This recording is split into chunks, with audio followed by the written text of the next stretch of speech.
How you doing? All right. What's up, bro? I'm doing well. How are you? Hey, man, I can't complain, man. Glad to have you on here, man. No, the pleasure's all mine. Thank you. So, I know your team's exploding. I watched your growth over the last year. Know you personally, man. You're a great guy, and I know you help a lot of families personally. And you have a lot of guys that's in your organization that's going out and helping a ton of families and changing their lives. So I definitely wanted to have you get on here and kind of talk to some of my guys. Mostly everybody on this call is new or just coming into business. You know, some of them are, been out and wrote policies, but we really want to get them to the point where they're able to walk across that stage and get that Hall of Fame jacket like you've done plenty of times before. And like I actually had the honor to do my first time this year. Yeah. No, absolutely. Absolutely. No, it's a pleasure jumping on. Man, I remember just yesterday, it seems like just yesterday, having conversations with Mark about just getting to a point where I could help 5 families a week and really trying to wrap my head around what that looked like. Of course, the system was completely different then than what it is now. It's much more robust and much more fluid now for people to plug into and really just kind of grasp the concepts and the ideas that the top producers and that the mentors present. But it's really still the same. It's like Mark used to always say, it's just blocking and tackling, just walking and chewing gum. And once you kind of figure out how simple it is, it's really just wash, rinse, repeat. And it comes down to how often, not only how often you can do it, but how often you're willing to, because I mean, as simple as it is, it takes effort. And that's where a lot of things kind of falter. Like there's no shortage of information. And when it comes to anything in life, it really just comes to digesting that information and putting forth the effort so that you can achieve whatever the results are that you saw that attracted you, or whatever the results are that you signed up for and said that you wanted to achieve. And it really just breaks down to that. And just putting one foot in front of the other and duplicating the process as often and as frequently as you want to. So let me ask you a question, man, because we know a lot of this stuff is about mindset and also more about structure and the schedule. So yeah. when you first started, obviously you weren't running the same schedule in that first month or first couple months that you were running when you start doing, Hall of Fame, which is helping over 400 families in that year. So let me ask you, what was one of the biggest things that you did to tweak your schedule, or what was your schedule when you were doing those consecutive years of Hall of Fame? Yeah, I guess the biggest thing is was creating that consistency and that structure. Sitting down and figuring out what the non-negotiables were, be it getting the kids to and from school or whatever their activities were. And then just making sure that I maximize the time outside of that. I actually connected with Wetmore, who had a much more challenging schedule than I did. And it really opened my eyes to how much time I was wasting, and really made me pull up and actually be honest with myself about what I wanted to do, what I was willing to do, and what I was willing to sacrifice as a result. So one of the biggest things that I did was, at the time, there weren't offices across the country. So it was getting an office so that I wasn't dialing at home, so that I wasn't distracted, so that my downtime, so that I really did have the ability to protect my downtime. Because if you don't protect your downtime and book the appointments, then you don't really have a shot. Because when I was dialing from home, there were any and everything was more appealing and more attractive than dialing the phone. Even to this day, it's not my favorite thing in the world to do. I have a healthy respect for it now because of what it's done for me over the last, I would say, 5.5 years. I haven't been here 6.5 and kind of pissing away the first year. But protecting your downtime, getting to an office was step one, and then solidifying a schedule and being real with yourself. My close ratio wasn't the greatest. I wasn't always that person that people called on to ask what to do in the house. So I had to make up for it with activity. And a lot of people, especially now, because the system is what it is, come to FFL and they immediately want that balance, that work-life balance now. And that's not something that comes with it. It's something that's earned. It's something that you have to create.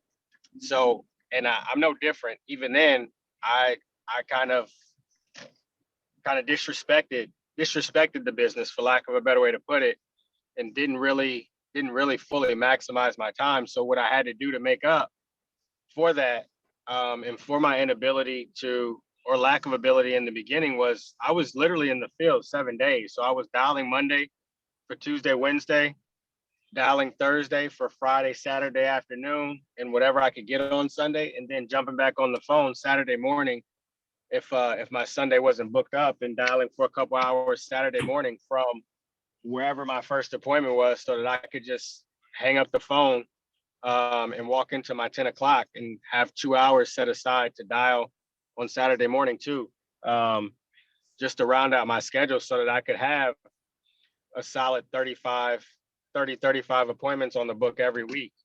And I mean, once you do that, just like anything else, if you're only doing 20-25 appointments a week and I'm doing 30-35, just like if it was push-ups, if you're doing sets of 20-25 and I'm doing sets of 30-35, I'm going to get in shape faster than you.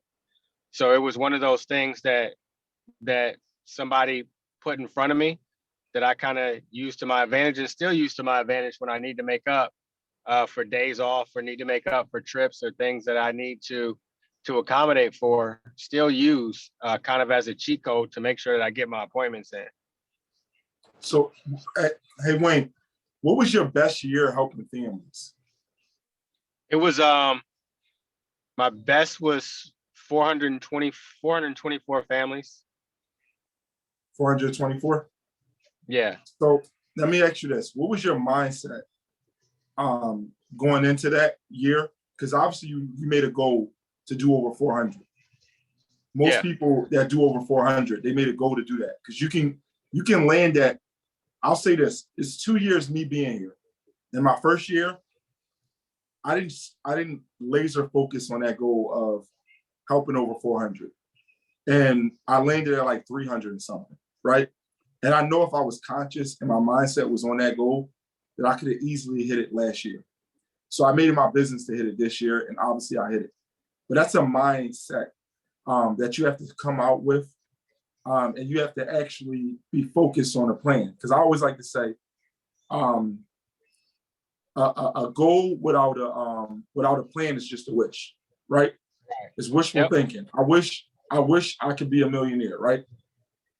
And fortunately, in this business, people become millionaires very successfully, and people make six figures or help 300 families. But you do have to have a mindset of setting goals and doing whatever it takes. So I kind of want to go inside the mindset of Wayne Carr on what it looked like when you set that goal, and what sacrifices, what conversations you had to have with people.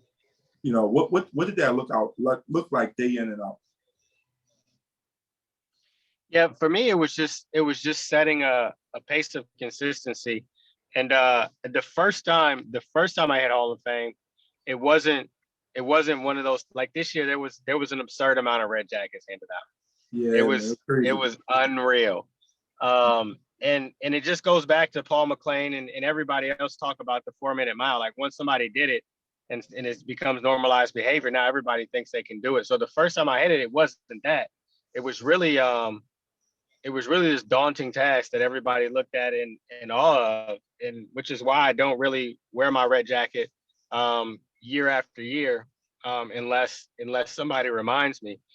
But it was a consistency thing. It was a level of consistency that most people didn't have at that point, because it hadn't been done so many times, and really just kind of getting to that upper echelon of producers. Of course, we had the Mark Meads and the people that everybody put on the pedestal put up those numbers, and even then Steve Giordano wasn't here yet, so that those numbers weren't heard of. But it was really just showing people that normal person, that everybody looks at as somebody that they can touch, that they can talk to, can do those things and translate that into normal words, into normal everyday behavior, because it was really no different than getting to the office at 7:30, 8 o'clock, non-negotiable, every dial day, booking your first appointment as early as possible. Me, I had to drop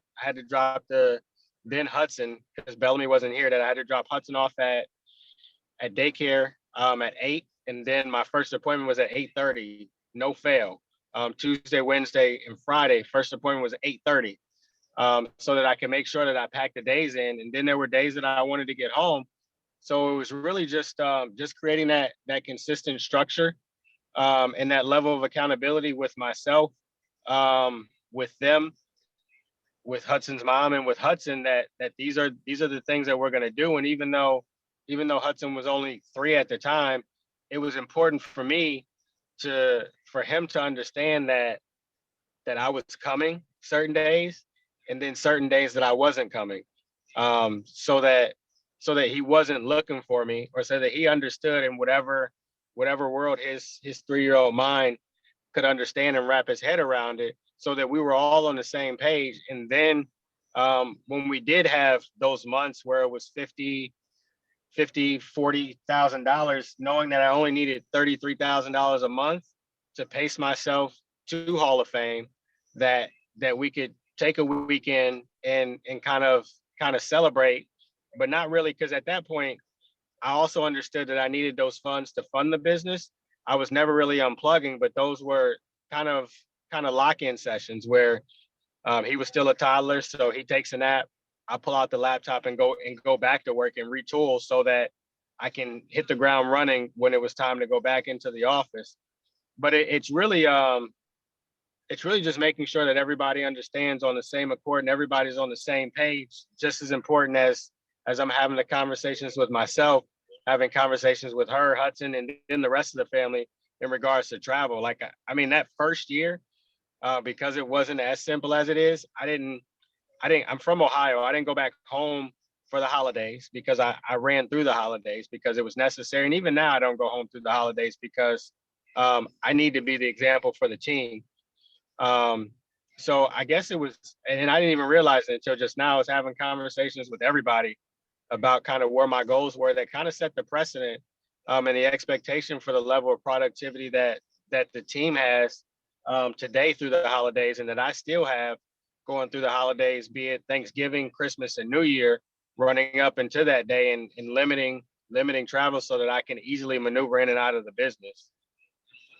So, I mean, you said some key things there, and schedule is one, and then treating this like a business was another thing I heard. For me, some know my story, some really don't, but I have 3 kids. I have a 6-year-old and 2 2-year-olds, and they're all boys. Yeah. So at the younger age, the boys are the ones that give you the trouble. But it was a conversation early on of me understanding this business and what this can do for my family and the other families that are dependent on me. And what I mean by that are the ones that I hire, right? I know exactly what you mean. I hire a guy and that comes into business and they get their license for the first time, whether I knew him previously or I know him at that moment. I marry myself to their goals. And by marrying myself to their goals, we ultimately hit our bigger goal. But I believe, me having a tight schedule, it kind of eliminates excuses, right? Because last year, I kind of had to hit that goal of that 400 on a part-time schedule running and a part-time schedule building, right?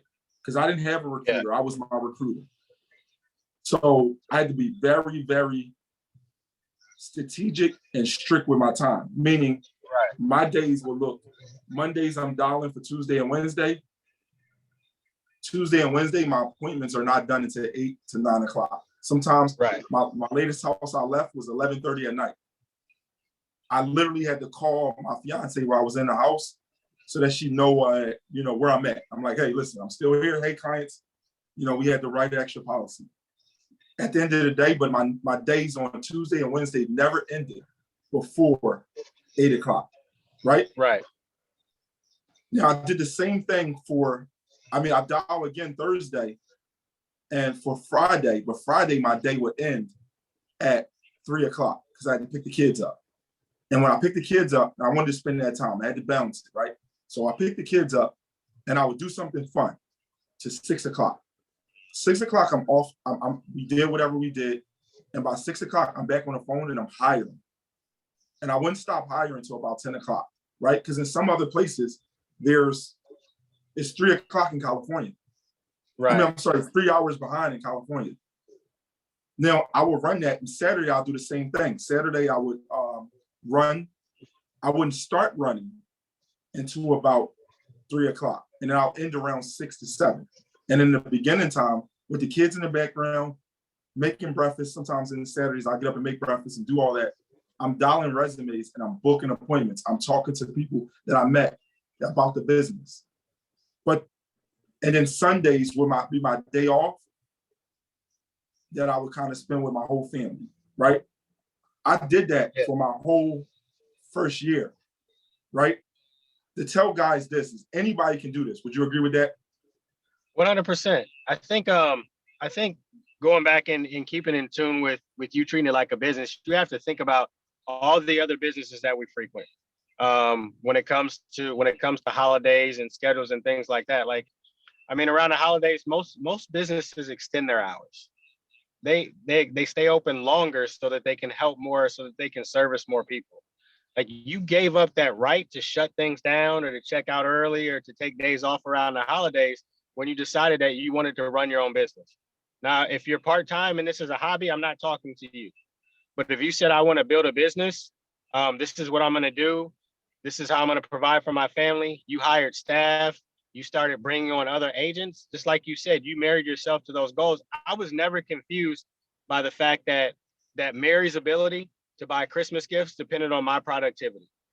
That her husband and their ability to pay their bills and grow as a family depended on my productivity. And now Mary, Barbie, man, I don't know, Andrew, that all these people, their ability to buy gifts, their ability to travel around the holidays, because they didn't sign up for the same program that I did. That their ability to live their life depends on my ability and my productivity here. And what I signed up and said that I wanted to, nobody held a gun to my head and said, hey, go to Family First Life and build this agency. This is something that I said that I wanted to do. So in that same vein, like, I gave up the right to be mediocre and average and sleep 8 to 10 hours a day and to take 2 weeks off, 3 weeks off around the holidays. I gave up that right for the foreseeable future, in lieu of just taking care of business. Now, we do a little I always say this. I always say, in this business, there's only two ways to do it, right? I always say you can only do it full-time or part-time, but you can't do it sometimes, right? Because if you do it sometimes, then you're setting yourself up to fail, right? Because one of the number one reasons people don't make it in this business is because they play in this business. Meaning, you can go out and you can make what you would normally make in 2 weeks or for the entire month working a good paying job in 45 minutes, right? And what that can 100%. Allow you to do is that can allow you to become complacent, or that can allow you to take it for granted. So I always tell people, if you're going to come in part-time, full-time, meaning you're going to give me at least 1 full day of booking appointments and 1 full day of running appointments, right? Right. And at least 1 to 2 days of running appointments, because I believe every part-time agent that partners with us or with Family First Life, period, with so much level of success and people out there, should at least do 5 a week, which leads out to 20 a month, right? The reason I believe that is because we all know that it's not hard to do 5 in a week, right? It's really not. It's helping maybe 3 to 5 families, right? And we know our ratios. Yeah, we know it's just effort. If you help, in order for you to help 5 families, how many families do you think you need to sit with? Me personally, or starting out? Yeah. Both. Me personally, probably well, starting out probably closer to 10, but me personally, probably 7 or 8. It's not far off. Like, I mean, none of us are Superman, and the numbers don't don't waver or don't get skewed too dramatically the more experience you get. That's why it's always 30, 25, 30 appointments a week to hit those numbers. But starting off, you definitely want to put the numbers on your side. If you need to help 5 families, you need to be sitting with somewhere between 10 and 15, because And how many? 25% are going to buy from anybody. No, go ahead. Yeah, you're going right down the line. Go ahead. Yep, because 25% are going to buy from anybody. 25% are going to give you that knee-jerk reaction that's not a real objection. The other 25% are going to make you work. You're going to have to eliminate objections, maybe overcome some objections, and push a little bit. And then 25% are going to buy from anybody. So if you need to help 5 families and you're just starting off, you need a solid 15 appointments, and you need to be able to sit with 10 or 12. If you're booking hokey pokey appointments, then you probably need closer to 20 appointments, so that you can account for your show ratio, because you're pump faking yourself into having solid appointments on the book to make sure that you get five solid closes, or 5 solid families to help. So I like to talk to the part-time agent, because all you have to do is double whatever that is to become full-time, right? So if you're part-time, based off what you said, you want to probably book 20 appointments. You'll probably sit down with 10, and you'll probably close 5. If you're terrible. If you're terrible.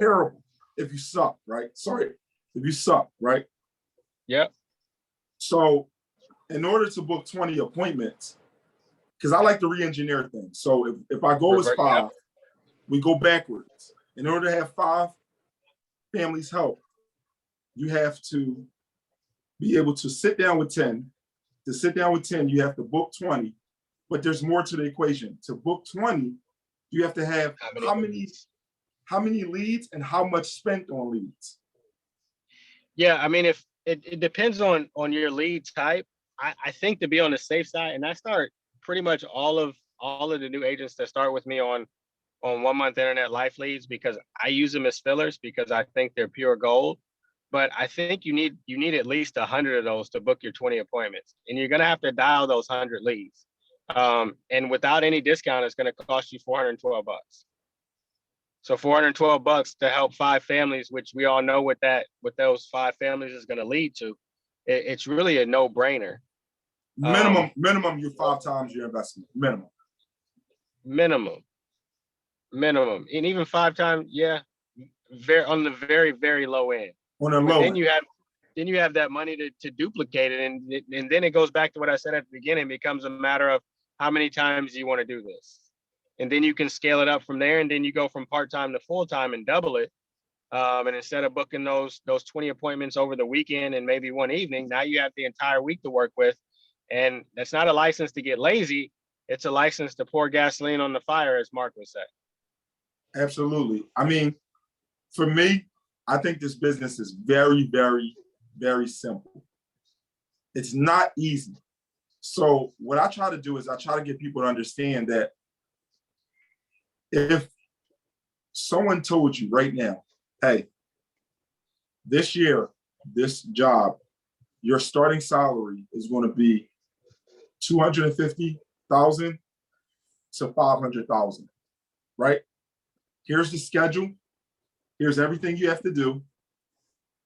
Which one do you want?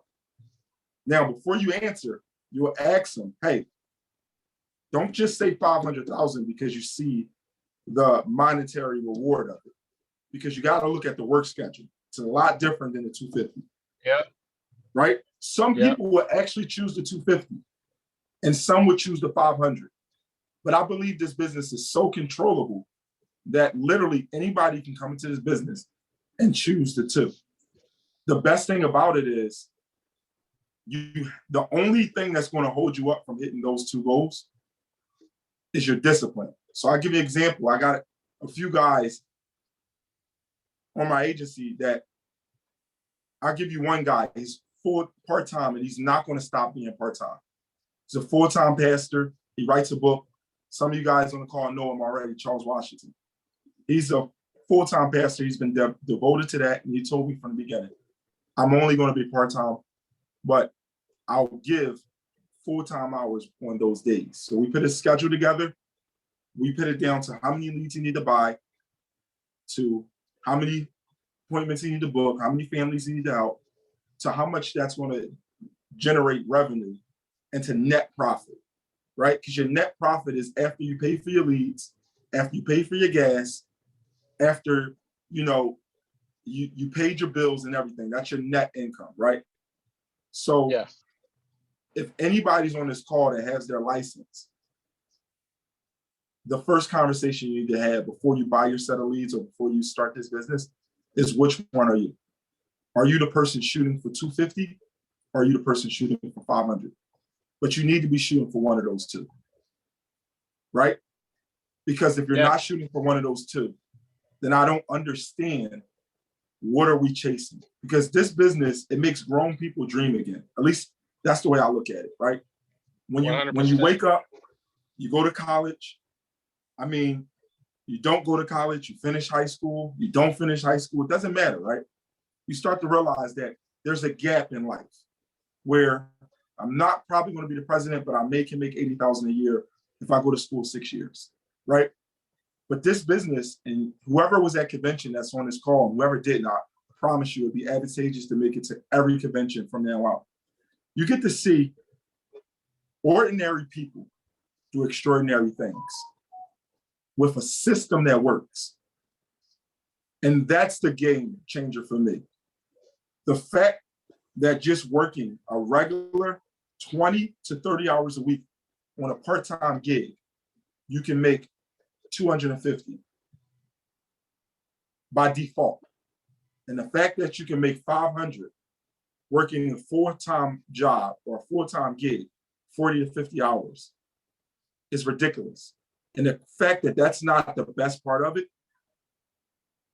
is mind-blowing, because there's so many other ways we get paid, where it comes into residuals, bonuses, overrides. And I think that's what makes this business so amazing. But I really want to have you kind of open up. Why do you believe anybody can do this? And what do you think is something you can tell someone who's thinking about it, just not really sure? What can you get? What advice can you give them? Yeah, I say I say anybody can do it, because going back to that 250, 500, it's not as simple as part-time, full-time. It's easy to draw that line, but it really comes down to the level of intentionality, and anybody can do it, because all it really takes is a decision to do it. Like Jose Rodriguez on my team, he went from, this is his first full year in the business, he went from line cook to Hall of Fame. Like, he was literally on the line at a restaurant cooking, saying order up, a year and a half ago. And now he's walking across in the red jacket Hall of Fame, really still trying to figure out how it happened. And it was really just because he decided that he wanted something different from his daughter, who's going to be 2 in April. He wanted something different for his daughter. He knew that wasn't going to do it. There was not enough shifts in the kitchen for him to give her what he wanted. So he found this, and he literally followed me around the state of Florida and popped up at different sales conferences and different meetings until he got licensed, and then just built his belief level and just asked questions. And that's really all it is putting forth that effort and asking the right questions. Well, not even the right questions, just keep asking questions, and eventually they'll turn into the right questions, because you'll run out of the wrong questions to ask, because your activity will take care of itself, and it'll put things in front of you that you need to figure out. So you'll inherently start to ask the right questions and stumble down the path to Hall of Fame. So it's really something that you can do on accident at first, that turns into intentionality. But it really just comes down to a decision that you just want something different. And once you make that decision, it's just showing up. It's as simple as that, just showing up to the office every Monday and every Thursday, and showing up to this call every Thursday at 5 o'clock and to the next level call every Thursday at 11 o'clock and listening to the Monday morning wake up and the true talk and the inside the sale, because those things are full of nuggets, and not missing things like sales conferences when they're in your area, because those are your times to pull up beside the Kyries, the Mendenhalls, the Waynes, the Michael Sandmans, and really ask questions that you want to ask yourself, or maybe they were asked in a different manner and it didn't resonate the way that they answered it because it wasn't you asking it or because they weren't talking directly to you. None of this stuff is new. It's really just a matter of you finding that voice that resonates with you and following that voice to the land of milk and honey, for lack of a better way to put it. And if you're somebody that, I mean, you're going to follow somebody's instructions anyway. If you get a job, they're going to hand you a handbook and say you have to do it this way. If you're at home and you're sharing a household with somebody, you have a set of rules. And your entire life you follow somebody else's rules. This is really the only place that you'll find where the rules are really built to put you in the best position possible. So if you're really thinking about it and you're like, oh, this is a pyramid scheme, well, so is the job that you work at, except it's less of a pyramid and it's more of an Eiffel Tower, if you will, where the person at the top is making all the money and you're at the bottom with no way to get up there because there's no slope. Here it's more flat than anything, because I don't know if you realize this, but Sean was talking to literally any and everybody that was near him at convention, and always does, and everybody, like Mark talks to any and everybody that stops him in his tracks, and everybody's the same. It's not this I'm holier than thou, I walk on clouds, don't talk to me, who are you again? It's, oh, you got a question about what? Yeah, let me pull up and let you know exactly how I did it from where you are to where I got to, and whatever it is that you're looking for in between. So anybody can do it because you're already doing it. You're just doing it for somebody else. I think that was a great way to put it. That's a great analogy you put it in. And one of my agents, Corey Williams, he always say, and guys, if y'all have any questions, drop it in the group chat or raise your hand and we'll try to answer it before we close out. But Corey said it, and it's similar to what you said. I love when, I love the way you put that. If you're gonna do it anyway, right? Why not do it for yourself? And he always say, most people are doing the 40-40-40, right? You're gonna work 40 hours a week, making $40,000 a year, roughly, right? For 40 years of your life, right? Because if you most people get into their career job around 25, right? You're going to work until at least 65, yep. Right? Between 25 and 30 is when you get your career job. So you're going to work for the next 40 years until you retire, right? Working 40 hours a week, making 40,000 roughly a year. Now it's going to fluctuate. However, that's not what I see out of life, right? Especially with an opportunity like this. I see you do what people don't want to do now, so you can do what people can't do later. So when I look at Sean Mike, right, I see a workhorse, right?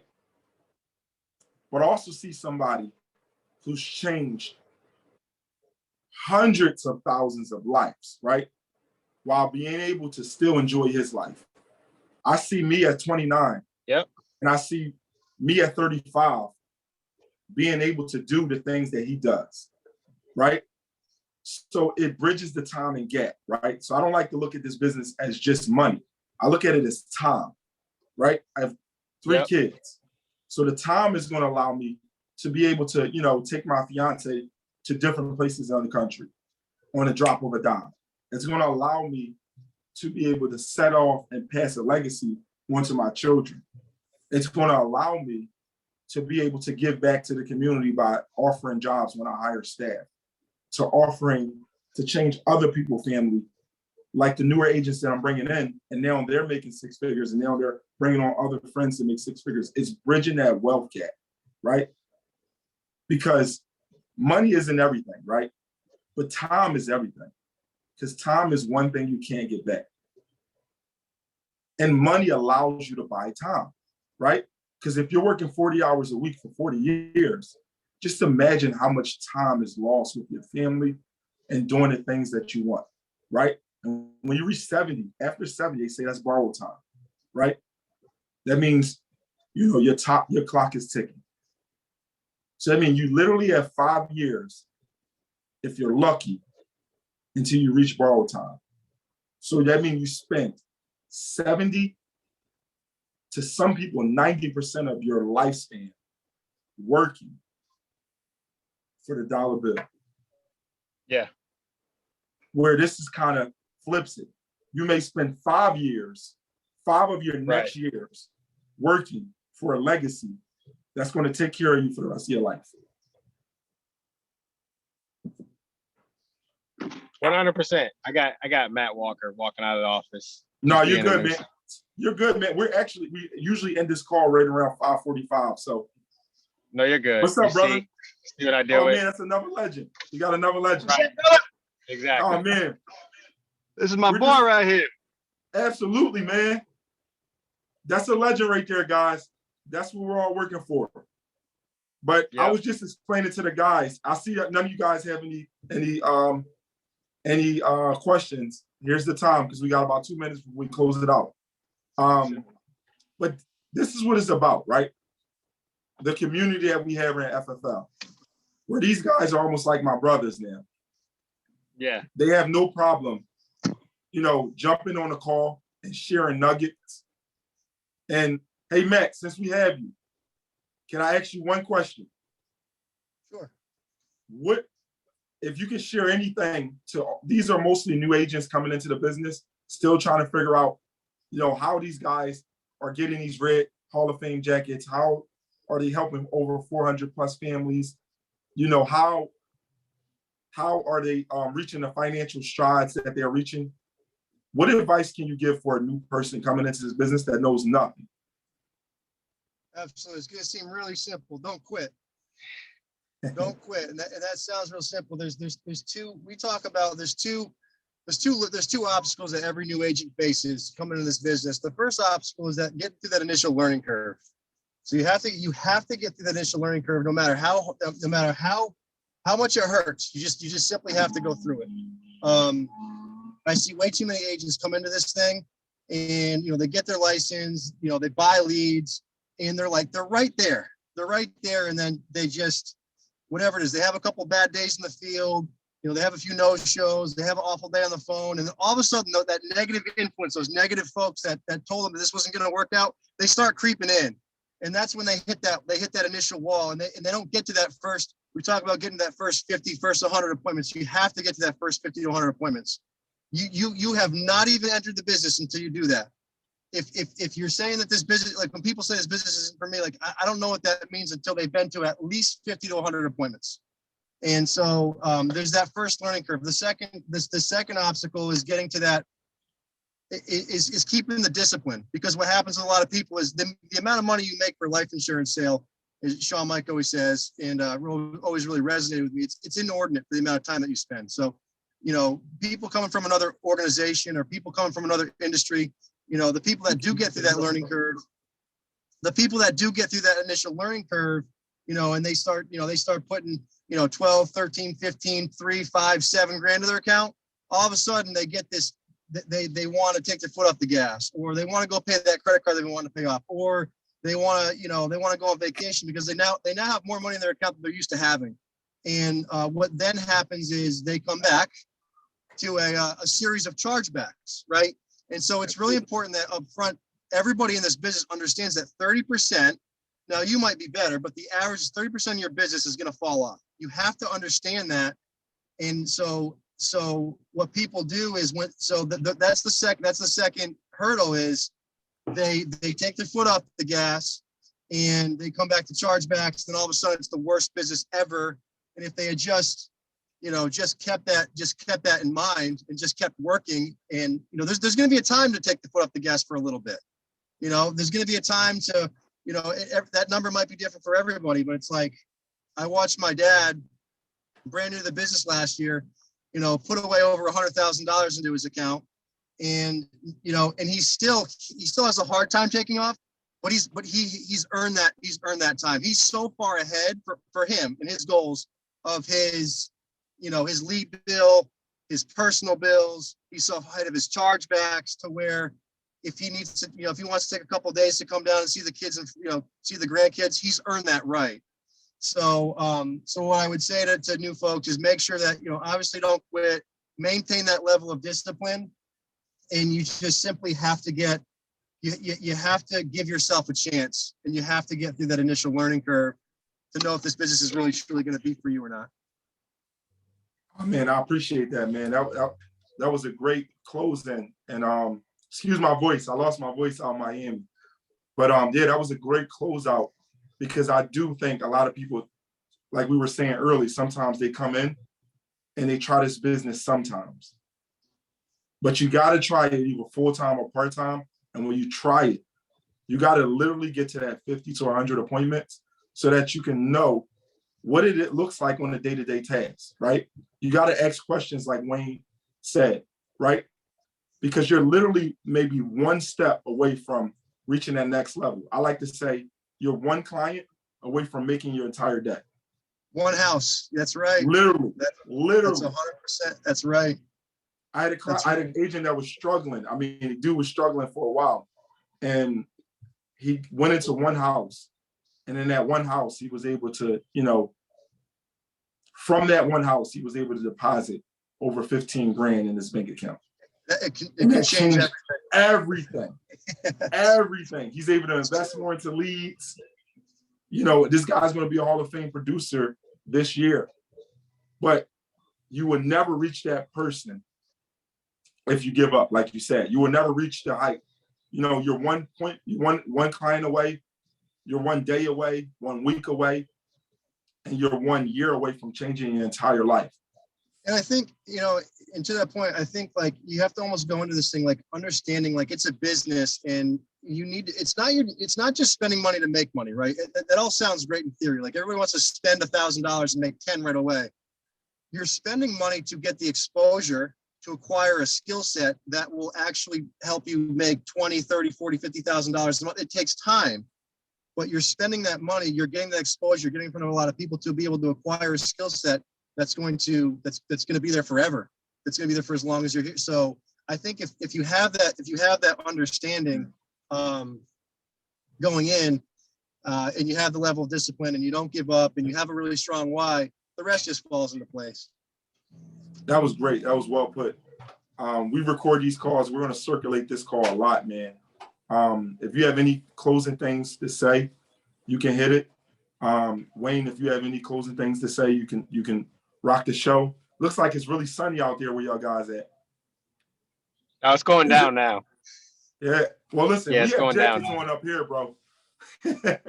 No, it's only we had jackets on earlier, 68 degrees. Not So bad. it's not too Not bad. Sure though. All right, But yeah. I think Matt said it best. And in closing, like, and as cliche as it sounds, if you think of all of the idiot, whatever they're called, the sayings that we think are cliche, the time is money, the you don't lose until you quit, and like he said, don't give up. I think you just have to realize that those things, they apply for the first time in your life, and they never applied to you before, because we lived in that world where we were programmed to think a certain way, and everybody that came up with those things lived a different lifestyle that we're just starting to plug into, or that they're starting to plug into. And the sooner you realize that you're now playing by different rules, and accept the fact that like I was talking to Mark on one call, and I forget what he asked me, but he asked me, how did I know when I figured it out? And it was literally like Neo in the Matrix, when he was in the hallway and he flexed and the walls kind of flexed with him. Like, you're in a different world now. And that's what he realized. He was in a different world, and he could do whatever the F he wanted. And when you realize that, and you understand from the beginning that you're just working to get to that point where you can literally do whatever you want to do, because they say money isn't everything, or money is the root of evil. It's not everything, but it does make everything a lot easier. Mm-hmm. So once you realize that and understand that that's what you're working for, those are the rules that you play by, it really, just like I said before, it just comes down to what you want it to look like and what do you give up to make it look like that. So I mean, that was a great close. I'm gonna leave it here. Guys, anybody that's on this call that you're watching it right now live, or you're gonna watch this as we record it, this is the opportunity of a lifetime. Just like he said, think of yourself as the chosen one in this business, right? And everybody that's been on my team, they know this. They heard this too many times. It's poor. Passing over opportunities repeatedly, right? Don't let this be an opportunity that you passed over that you may look back at later. And hindsight is 2020. So guys, give this thing all you got, because it will unlock a different world for you, right? Not only so that you can have money to do things for yourself and your family, but so that you can help others. Because there's people that are part of your journey and your story that can't get through that door until you unlock the matrix. So guys, 100%. I'm gonna close it out there. Great having you guys on. If you need anything from me, I'm here. I appreciate you guys, everything that you guys do. And I'm looking forward to a productive year, man. Let's grow and let's build this thing together. Thank you, sir. All right. Let's go. Let's grow. All right, bro. Good to see you, man. Good to see Have you, a good Wayne. one, man. Always a All right. pleasure.